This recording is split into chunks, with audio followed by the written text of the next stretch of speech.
Today's show is a special rebroadcast of one of our most popular episodes. I'm introducing the show under the banner Best of Old Dogs REI Network Podcast. Well, enjoy.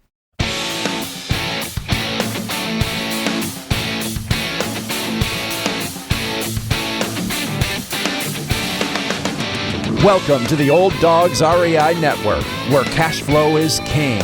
Real estate investing, the means, so you can enjoy your retirement dreams.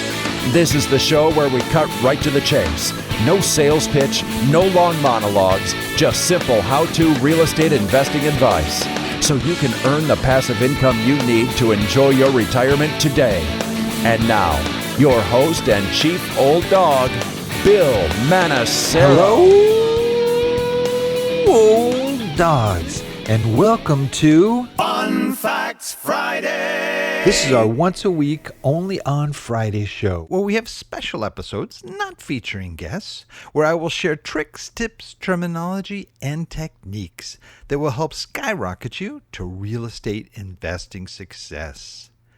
Today's topic is how to acquire investment properties with no or low down payments.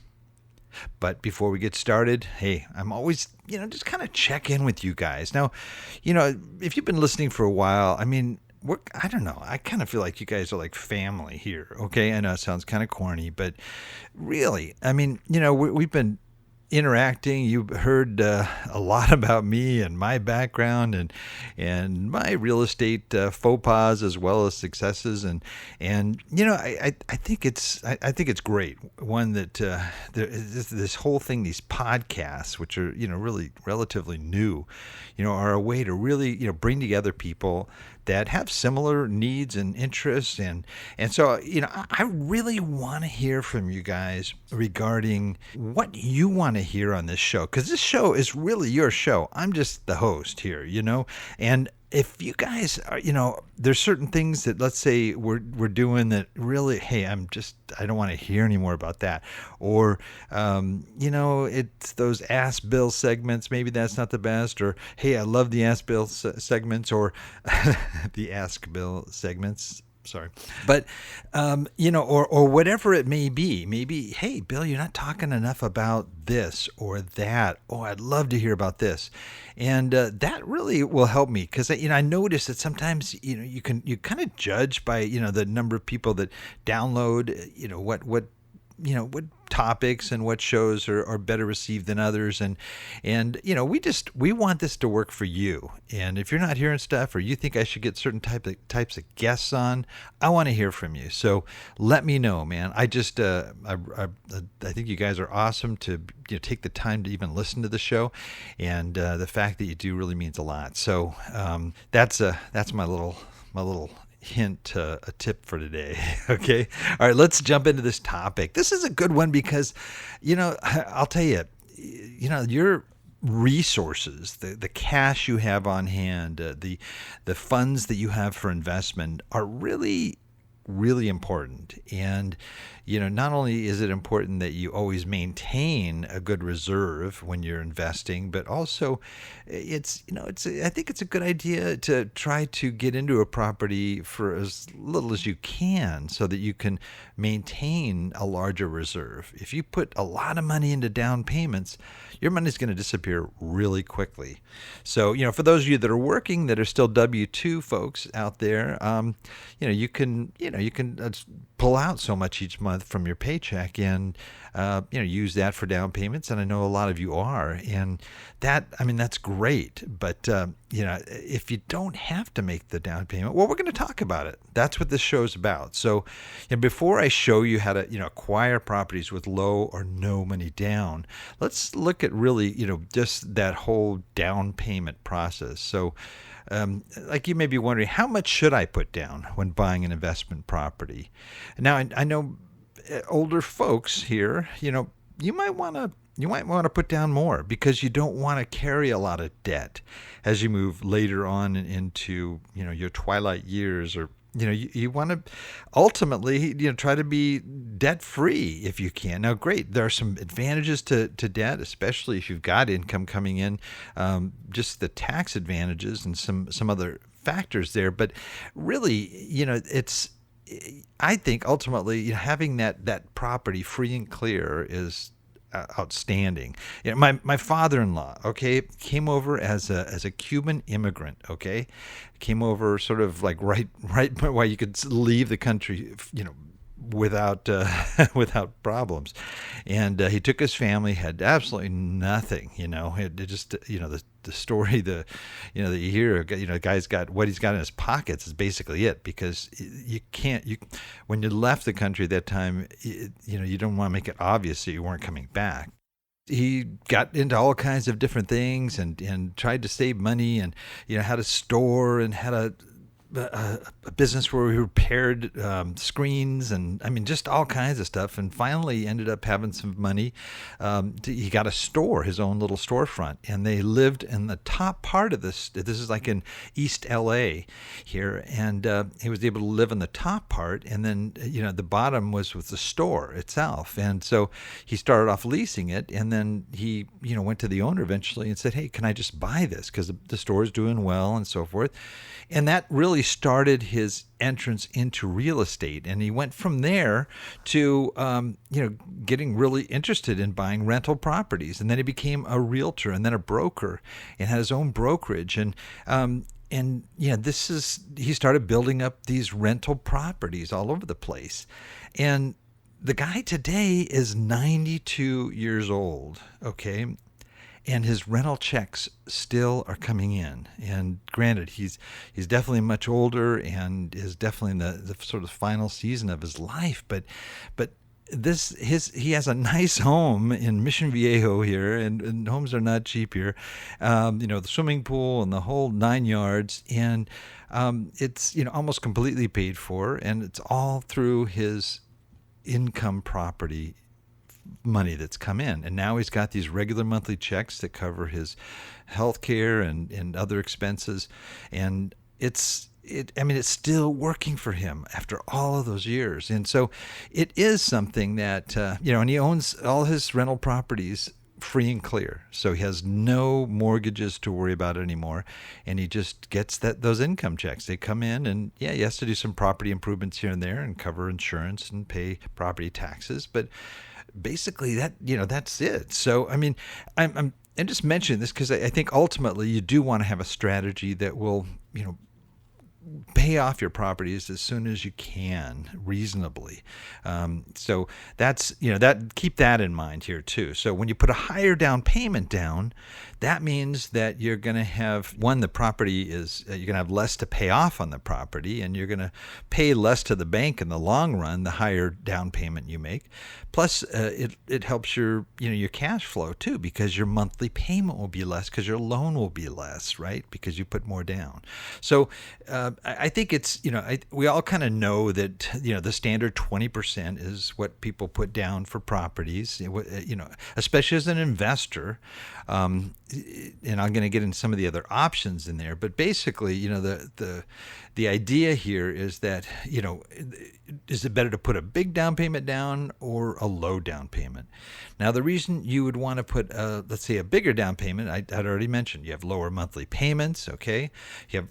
You will get a lower interest rate, okay, because there's sort of a lower risk on behalf of the bank, so you're not going to have to you might be able to qualify for one of the better types of loans that are out there. And you can also avoid this thing called private mortgage insurance. And that's a way that the banks and the financial institutions sort of protect themselves from a higher risk type of mortgage. Okay. And, just looking at, let's say, just to give you an idea here, the difference between, let's say, putting 5% down and 20% down, to illustrate the difference, okay, I'll just make some basic calculations. Imagine the price of a property is $300,000 and the interest rate is 4.25%. The loan is for a period of 30 years with a fixed mortgage. Okay, so take investor A. Okay, and he establishes that the minimum down payment for his property will be 5%. Okay, while investor B decides that the minimum down payment will be 20%. Okay, it is possible to state immediately that investor A is borrowing a bigger amount than investor B, obviously. Therefore, investor A will experience a higher interest rate. Additionally, he or she will need to pay a private mortgage insurance. Okay, so that's the person that's not putting the 20% down. So, and the general mortgage payment, let's say, with now, granted, you're going to be paying higher because you're financing more, but now you're going to be paying additional, and to cover that that insurance. Okay, so the PMI. Therefore, the real estate investor will have to pay a huge amount of money to the bank, and when that kind of doesn't really benefit your property, especially the insurance, the PMI, it's just not going to help you. Don't forget, at this show, we say that cash flow is king. So you also want to look at what's going to give you more cash flow. Okay, so if you have a larger mortgage payment, you're going to have less cash flow. So you want to try to reduce that mortgage payment, but at the same time, you want to have the capital to be able to invest in other things. And that's where you can tap into equity and do leverage. But again, when you leverage, you're increasing your loans. And so there's a balance there that you need to be aware of. Okay, so let's look at this idea of low, or is it ever good to get low or no money down? And I think it is. I think there are definite times where it really does make sense. When it comes to buying investment property, financing can be a great challenge, especially for people purchasing maybe their first rental property. Most lenders require real estate investors to put down a substantial down payment before closing on a property. Different types of home loans available for investors, along with sort of how do you cover that? How are you going to finance that property? And of course, there's the conventional mortgages. Depending on your credit and income, you can finance your real estate investments with the traditional mortgage. Now, let me just stop here for just a second to say, as an investor, it is different than it is when you are a person who is going to occupy the property. Now, you can be an investor that occupies your property, and that's usually referred to as house hacking. But generally, it is going to be different, and there are going to be different rates and different terms for investors, okay, because they don't live in the property. So keep that in mind. So you've got your conventional, like I'm talking about here, and the payment, you say you're going to do it for 15 years or 30 years. That's kind of another show in itself. Should you do 15-year loans or 30-year loans? Okay, we'll talk about that in another podcast. So, but such loans are available, from online lenders, credit unions, banks. The down payment could be as low as 10%, but generally it's around the 20% mark. And even some, especially if it's an investment property, they may say, no, we want 25% down. So especially with multifamily or small multifamilies like duplexes and triplexes.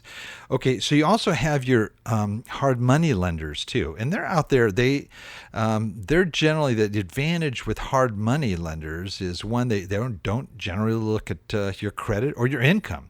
They just look at the property because they hold the title. And so if something goes wrong, they've got a property, and hopefully it has the value that they have appraised it at. This option works best for investors that are planning to refinance or sell the property pretty quickly, because the interest rate's pretty high, and that way you're not stuck in this high interest rate and this high down payment.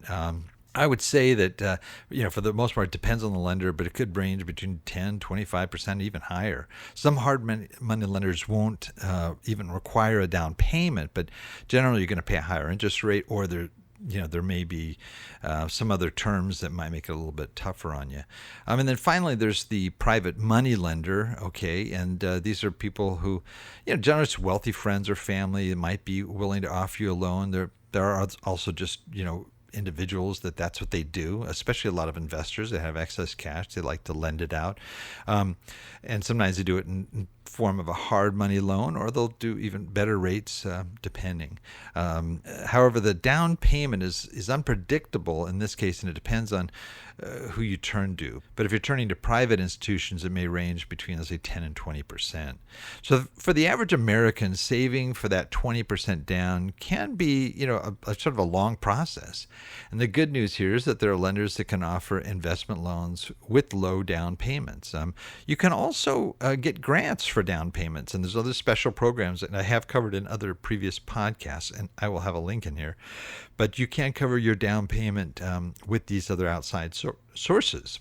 But here are some of the types of loans you can get where you really can get very low or no down payments. Number one on the list is your VA loan. Now, if the no money down loan that's available this is no money down, comes from the U.S. Department of Veterans Affairs, and the VA loans are offered to active members of the U.S. military, as well as those honorably discharged from service. Individuals that have served for at least 6 years in the National Guard or Reserves also qualify. So do spouses of personnel that may have been killed in the line of duty. So here are some of the advantages of a VA loan. This is a great resource if you qualify. Mortgage insurance is not required. PMI, not required, because, again, that's they're backing it up, the U.S. government. Buyers may use intermediate occupancy, which means that you don't have to live in the house all the time, okay? Now, they say that you can't get second homes or investment properties with a VA loan. If you move into it and you're in it for a period of time, there are legitimate reasons that you can move out of it, still keep the loan, and rent it out as an investment property. Some of the most common are let's say you've outgrown the house, maybe you've had kids, and or maybe you're taking care of your parents or something that might, or maybe you were just transferred out of the area as part of your job. So you can rent that home out now as a rental property. Also, bad credit and bankruptcy don't disqualify you immediately. So that's a real good loan. The next one I have is a Federal Housing Administration loan, otherwise known as the FHA loan. And we've talked a fair amount about that, and we've written blog articles about it. They don't give out homes to investors per se, okay? But what they do is the guidelines are such that you don't have to put a lot down. Now, I have heard of people that have FHA loans that they didn't have to put anything down on. It's not common, but that is one that is available. But there's also I'd say the more standard, which would be about a 3.5% down, which is a very low down. And you can even get FHA loans that have built into them funds for rehab. So you can get this loan, okay, for example, in order to qualify, you have to live in it for at least a year. Okay, so you can, let's say, buy a fourplex. You move into one unit, you're working on the property, you've got construction money that they provided as part of this loan, so you're fixing the place up, you're in it for a year, boom, you move out, you move into another fourplex, and repeat, and you keep doing this. And so that is possible with FHA loans, is that you stay there for the minimum amount of time that's required.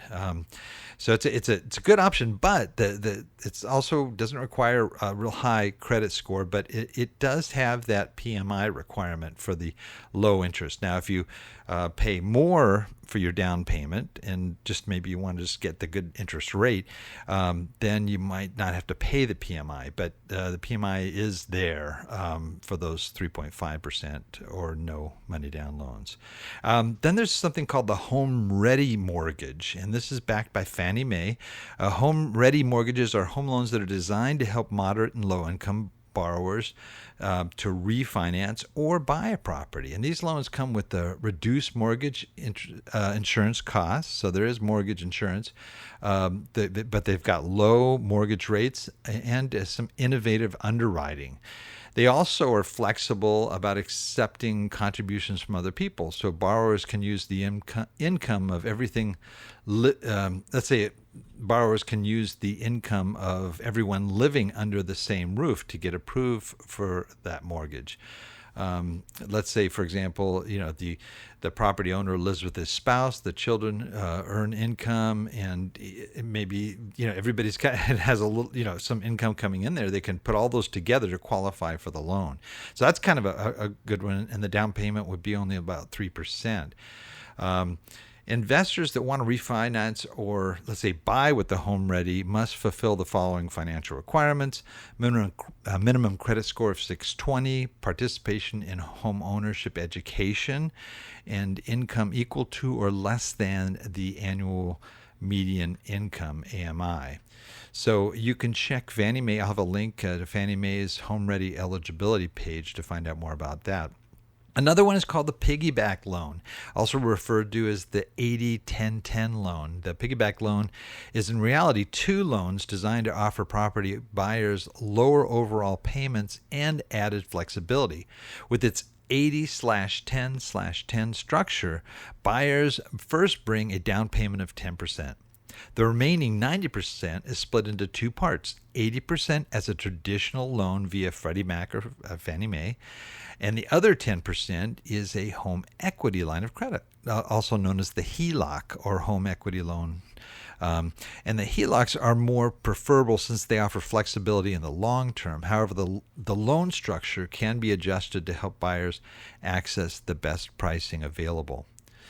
Well, there are a few options for you to get into properties, or at least get started with little or no money down. Getting started with little or no money down with some of the loan offerings that are available for those that qualify. So, in conclusion, besides the expenses such as title insurance, lender appraisal, and home inspection, the down payment is the biggest closing cost in property ownership. The financing tips that I've just went over here come in handy for anyone that wants to know how to invest in real estate with little or no money down. However, even though investment property loans with low down payments can be very helpful, such loans can water down your offer.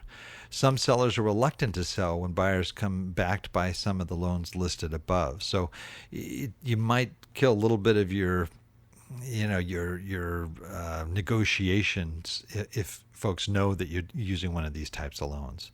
Sellers usually prefer traditional 20% down payment offers to lower down payments. Keep this in mind as you explore these options and any options in getting started in your first rental properties. Well, that's it for today. Please note, Old Dog listeners, everything presented here today, including there's going to be some links, some good ones, especially to some of the other low and no money down type content we have on our website, can be accessed in our show notes on the Old Dogs website at olddogsreinetwork.com/blog. And you are going to be looking for the episode entitled How to Acquire Investment Properties with No or Low Down Payments. So until next time, remember, cash flow is king and real estate investing the means. Thanks again for listening, and may God bless. Thank you very much for visiting the Old Dogs REI Network. We would greatly appreciate if you would stop by iTunes and let us know what you think of the show. We would love if you could subscribe to the podcast, give us a 5-star rating, and write a review. The more ratings and reviews we receive, the more visible the podcast will be to others. Thank you.